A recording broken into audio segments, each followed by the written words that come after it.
Baby Wren and the Great Gift. Written by Sally Lloyd Jones, illustrated by Jen Corus. Looks like a beautiful book. I like the artwork already. It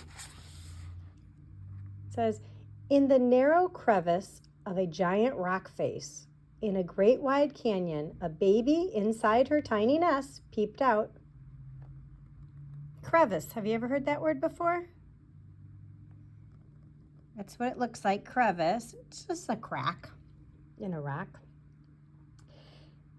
The baby was little and brown and a wren, and she watched in the air from her nest in the sky.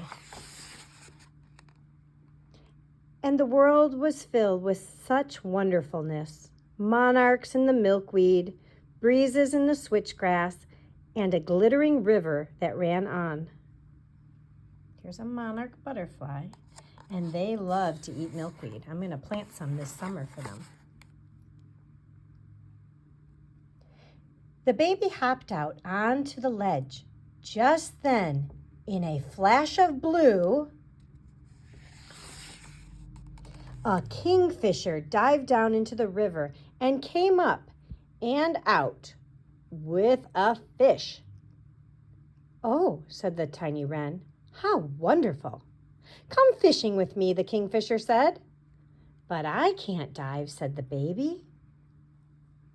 The kingfisher flew low over the water and away. "Why aren't I a kingfisher?" wondered the baby. "So I could fish too." But no one answered. Monarchs played in the milkweed, a breeze rustled in the switchgrass, and the glittering river ran on. The baby crept along the wall. Just then, some ring-tailed cats scampered up the rock face. They did cartwheels on their ringtails. "Oh," said the tiny wren, "how wonderful! Do cartwheels with us," they said. "But I don't have a ringtail," said the baby. The ring-tailed cats cartwheeled together up the rocky face, and away. "Why aren't I a ring-tailed cat?" the baby wondered. "So I could do cartwheels too." But no one answered. Monarchs played in the milkweed, a breeze rustled in the switchgrass, and the glittering river ran on. Just then, some sunfish splashed around and around in the water. "Oh," said the tiny wren, "how wonderful! Come and splash with us," they said. "But I can't swim," said the baby. The sunfish dropped back into the deep, dark water. "Why aren't I a sunfish?" the baby wondered, "so I could swim and splash too." But no one answered. Monarchs played in the milkweed. A breeze rustled in the switchgrass, and the glittering river ran on. Just then the winds picked up, and a great storm blew into the canyon. The baby hopped back to the ledge. High above her, 2 eagles circled in the sky. "Oh," said the wren, "how wonderful! Come and see the thunderclouds," they said. "But the storm is too big for me," said the baby. The eagles soared higher and higher and away.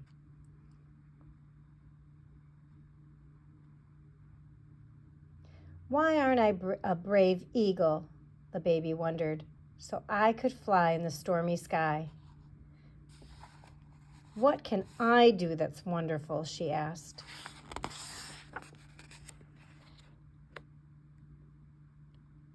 And just then, the sun painted the whole canyon pink. The tiny fairy bird sat very still and very quiet and looked and looked and looked.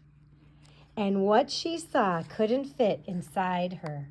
It bumped into her heart. It dazzled in her eyes. It pushed up her throat until the tiny trembling bird with all her tiny might sang by herself a song. For all the sky and the shining sun, for the milkweed monarchs and rivers that run, for kingfishers, sunfish, ring-tailed cats, for eagles and thunderclouds, and storms blowing through. And that I'm here too. Thank you. And her bright carol reached down to the river and leaped off the cliff walls and soared into the sky.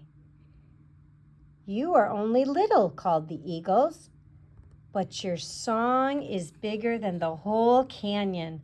How wonderful! And the kingfisher dived, and the ring-tailed cats climbed, and the sunfish splashed, and the eagles soared. And a little wren filled the air with singing.